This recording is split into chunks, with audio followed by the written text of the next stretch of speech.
Hello friends, കാറ്റത്തെ കിളിക്കൂടിലേക്ക് എല്ലാവർക്കും സ്വാഗതം. അങ്ങനെ നമ്മുടെ നിധി തിരിച്ച് വീട്ടിലേക്ക് വരുവാണ് കേട്ടോ. നികേഷും അതുപോലെ നമ്മുടെ സുമേഷും കൂടെ ചെന്നിട്ടാണ് പോയി വിളിച്ചുകൊണ്ട് വരുന്നത്. വീട്ടിൽ വന്ന് കയറുമ്പോൾ തന്നെ അവിടെ സിറ്റ് ഔട്ടിൽ ഉമ്മറത്തായിട്ട് നമ്മുടെ അച്ഛൻ ഇരിപ്പുണ്ട്. ആഹാ, ഇവള് വന്നല്ലോ. അങ്ങനെ സന്തോഷത്തിൽ ഇരിക്കുമ്പോഴാണ് പെട്ടെന്ന് നിധി മനസ്സിൽ വിചാരിക്കേണ്ട, കണ്ടില്ലേ, ഓരോന്ന് ഒപ്പിച്ച് ഓരോരുത്തരെയും പറഞ്ഞ് ഇളക്കി വിറ്റ് വീട്ടിൽ ഓരോ പ്രശ്നങ്ങൾ ഉണ്ടാക്കിയിട്ട് ഇരിക്കുന്ന കണ്ടില്ലേ. നല്ലൊരു പാഠം ഞാൻ പഠിപ്പിക്കുന്നുണ്ട്.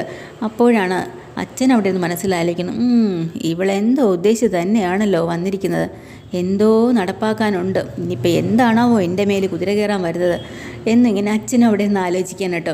ഇപ്പം നികേഷ് ചോദിക്കുന്നുണ്ട്, എന്താ ചേച്ചി ഇവിടെ തന്നെ നിന്ന് കളഞ്ഞാൽ, വാ നമുക്ക് അകത്തേക്ക് കയറാം. അങ്ങനെ അകത്തേക്ക് കയറി ചെല്ലുമ്പോൾ ഹരീഷിനും ഒക്കെ ഭയങ്കരമായിട്ട് സന്തോഷമാവാണ് കേട്ടോ. അങ്ങനെ എല്ലാവരും വന്ന് നിൽപ്പുണ്ട്. അവിടെ സുധീഷിനെ കാണാനില്ല.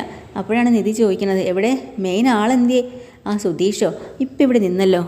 നിധി ചേച്ചിയുടെ റൂമിലേക്കാണ്. അവിടെ എന്തിനാ അവൻ കയറി പോയതെന്ന് സുമേഷ്. ഇത്രയും നേരം ഇവിടെ നിൽക്കുന്നുണ്ട്, കുറച്ച് കഴിഞ്ഞപ്പോൾ അങ്ങോട്ട് പോയി പോകുന്നുണ്ട്.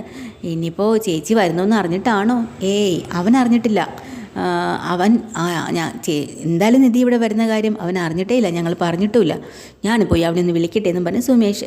വേണ്ട, നിധി പറയണം, ഞാൻ പോയി കണ്ടോളാം എന്നും പറഞ്ഞ് നിധി നേരെ അകത്തേക്ക് കയറി വരും കേട്ടോ. സുമേഷ് അവിടെ ഇങ്ങനെ, സുധീഷാണെങ്കിൽ നിധിയെ ഓർത്തിങ്ങനെ, പോയല്ലോ, അവൾ പോയല്ലോ, ഇനിയിപ്പോൾ ഞങ്ങളാരും പറഞ്ഞിട്ടൊന്നും അല്ലല്ലോ പോയത്, സ്വയം ഇങ്ങനെ സമാധാനിച്ചുകൊണ്ടിരിക്കുകയാണ്.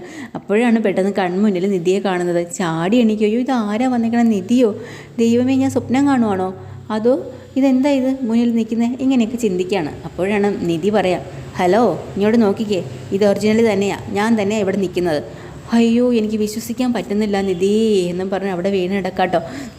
എന്തിനാ അതിനകത്ത് കയറിയും ചോദിക്കുക. അയ്യോ ഞാൻ വെറുതെ കയറിയതാണേ, നിധി വരുമെന്ന് ഞാൻ അറിഞ്ഞതേ ഇല്ല.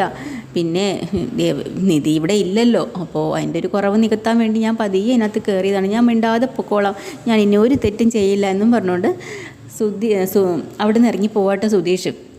നിധിക്ക് നല്ല ചിരിയും വരുന്നുണ്ട്. എന്നിട്ട് ഭക്ഷണമൊക്കെ ഉണ്ടാക്കി എല്ലാവരും കൂടെ കഴിക്കാൻ വേണ്ടിയിട്ട് ഇരിക്കുകയാണ്. അപ്പോൾ ഓരോ വിശേഷങ്ങൾ ചോദിക്കട്ടെ നിതീഷ്. ചേച്ചി ഹോസ്റ്റലിലെ ഭക്ഷണം അത്ര ഇഷ്ടമായില്ല അല്ലേ? അതാ നിനക്ക് എങ്ങനെയാണ് ഇത്ര മനസ്സിലായത്? ചേച്ചിയുടെ ഇവിടുത്തെ ആഹാരം കഴിപ്പ് കണ്ടപ്പോൾ മനസ്സിലായി. അതെ അല്ലേ? അപ്പോഴാണ് അച്ഛൻ അങ്ങോട്ട് വരുന്നത് കേട്ടോ. ഇവർ കഴിക്കണം കാണുമ്പോൾ അച്ഛൻ അങ്ങോട്ട് മാറി പോകുമ്പോൾ പറയാം, ഹലോ അച്ഛൻ എങ്ങോട്ട് പോവാ, ഞങ്ങളുടെ കൂടെ ഇരുന്ന് ഭക്ഷണം കഴിക്കുക, സുമേഷേട്ടാ അച്ഛനുള്ള ഭക്ഷണം കൂടെ എടുത്ത് കൊടുക്കുക, കഴിക്കട്ടെ. അങ്ങനെ എടുത്ത് കൊടുക്കുകയാണ് കേട്ടോ. അപ്പോഴാണ് ഇതിനിടയിൽ കൂടെ ഓരോ ഡയലോഗുകൾ നമ്മുടെ സുധീഷിൻ്റെ വക വരുന്നുണ്ട്. അപ്പോൾ നിധി പറയാം, നല്ല രീതിയിൽ ഭക്ഷണം കഴിച്ചുകൊണ്ടിരിക്കുമ്പോഴേ ഇടയ്ക്കൊരു പച്ചമുളക് കടിക്കുന്നത് വല്ലാത്തൊരു അസ്വസ്ഥതയാണല്ലോ എന്ന്. അപ്പോൾ സുധീഷിന് മനസ്സിലാവുന്നുണ്ട്. സുധീഷിനെ വെച്ച് പറയുകയാണ്. അപ്പോൾ സുധീഷ് ഉടനെ പറയാം, അയ്യോ നിധി അത് എന്നെ വെച്ച് പറഞ്ഞതാണോ, സോറി കേട്ടോ, ഞാൻ അങ്ങനെയൊന്നും ഉദ്ദേശിച്ചില്ല.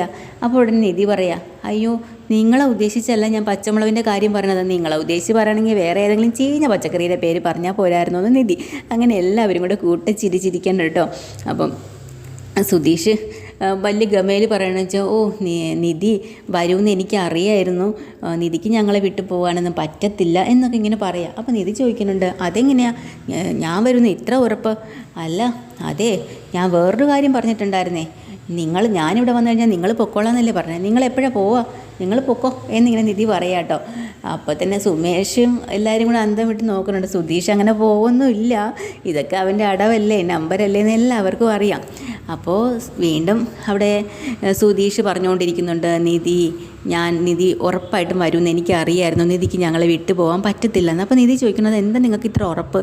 അപ്പോഴാണ് ചുമ്മാ ഇരിക്കില്ലല്ലോ സുധീഷിൻ്റെ. ഉടനെ പറയാം, നിധിയുടെ കഴുത്തി കിടക്കുന്ന താലി കണ്ടില്ലേ, ഇത്രയൊക്കെ പ്രശ്നങ്ങൾ ഈ വീട്ടിലുണ്ടായിട്ടും അവളത് ഊരി വെച്ചിട്ടില്ല, നമ്മളോട് സ്നേഹമുള്ളതുകൊണ്ടല്ലേ അവളത് ഊരി വയ്ക്കാത്തതെന്ന് പറയുമ്പോൾ തന്നെ നിധിക്ക് നല്ല ദേഷ്യം വരാം കേട്ടോ.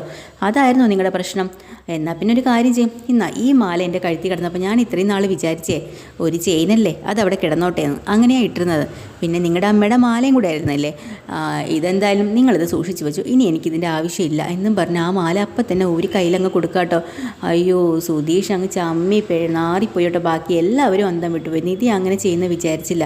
അങ്ങനെ നിധി അവിടെ നിന്ന് അങ്ങോട്ട് പോകുമ്പോൾ സുമേഷും മഹേഷൊക്കെ ഒന്ന് പറയുന്നുണ്ട്, നിങ്ങളിത് എന്ത് പരിപാടിയാണ് കാണിച്ചത്, നിങ്ങളുടെ ഒന്ന് അടക്കി വെക്കാൻ പറഞ്ഞാൽ എത്ര പറഞ്ഞാലും കേൾക്കില്ല, ഇപ്പോൾ പണി ഇരന്ന് വാങ്ങിയല്ലോ, ഇനി വീണ്ടും ചേച്ചി ഇവിടുന്ന് കളഞ്ഞിട്ട് പോകണമെന്നാണോ? അതല്ലടാ, ഞാനത് അങ്ങനെ ഉദ്ദേശിച്ചല്ല, ഇങ്ങനെ ഉദ്ദേശിച്ചല്ല, അപ്പോൾ സുമേഷ് പറയാ, നീ നിൻ്റെ വാ കുറച്ചും കൂടെ അടക്കി വെക്കേ, ആവശ്യമുള്ളിടത്തും ആവശ്യമില്ലായിടത്തും ചുമ്മാ ഇങ്ങനെ സംസാരിക്കല്ലേ. അവളെ കൊണ്ട് ഇപ്പം ഈ മാല ഊരി വാങ്ങിക്കേണ്ട ഗതികേട് ഉണ്ടാക്കിയ നീ തന്നെയല്ലേ, നിനക്ക് നിൻ്റെ വായും വെച്ച് മര്യാദയ്ക്ക് ഇരുന്നൂടെ എന്നും പറഞ്ഞ് എല്ലാവരും കുറ്റപ്പെടുത്തുമ്പോൾ സുധീഷ് പറയാം, സാരമില്ല, നിങ്ങളെല്ലാവരും കൂടെ കുറ്റപ്പെടുത്തിക്കോ. അവൾ തന്നപ്പോൾ ഒരു കാര്യം പറഞ്ഞാൽ നിങ്ങൾ കേട്ടായിരുന്നു, ഇത് സൂക്ഷിച്ച് വച്ചേക്കേ. അതിൻ്റെ അർത്ഥം എന്താണ്? എന്നെങ്കിലും ഇത് ആവശ്യം വരുമെന്നാണ്. ഇന്നല്ല നാളെ ആയാലും അവളെ കൊണ്ട് തന്നെ ഞാനിത് അവളെ കഴുത്തിൽ ഇടിപ്പിക്കും, നോക്കിക്കോ. അവൾ ചോദിച്ച് വാങ്ങണം എൻ്റെ അടുത്ത്, അതിനുള്ള അവസരം ഞാൻ ഉണ്ടാക്കും. അല്ലെങ്കിലേ ഈ സുധീഷ് ആരാണെന്ന് ഞാൻ കാണിച്ചു കൊടുക്കും എന്നൊക്കെ പറഞ്ഞു കേട്ടോ.